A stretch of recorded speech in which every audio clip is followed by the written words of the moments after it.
Trade proposal para kay Kevin Durant ngayon off-season ayon sa ESPN. Sa sitwasyon nga ngayon ng Phoenix Suns sa NBA kung saan nasa 11 seed sila sa standing sa Western Conference.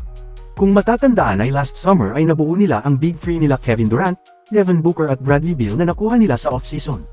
Pero hindi nga naging maganda ang naging takbo ng team na yon, dahil din sa mga injury or kahit na kompleto silang naglalaro ay hindi din sila makakuha ng panalo kayang posibleng ngayon off-season ay totally rebuild ulit ang gagawin ng Phoenix Suns, isa na nga dito ang pag-trade kay KD. Una sa listahan ay sa Dallas Mavericks. Kapalit ni Klay Thompson, PJ Washington, Najee Marshall at Derek Lively, kung matutuloy ito ay ito ang magiging reunion ulit ni KD at Kyrie Irving, naging mag-teammate na ang dalawa sa Brooklyn noong 2019 to 2023. Houston Rockets kapalit ni Dillon Brooks, Sid Shepard, Cam Whitmore at Jock Landale. Isa magandang trade para sa Rockets dahil kailangan nila ng go-to scorer at mag-lead sa young core team nila na umaangat na sa Western Conference. Miami Heat kapalit ni Andrew Wiggins, Nikola Jovic, Duncan Robinson at Kesha Johnson.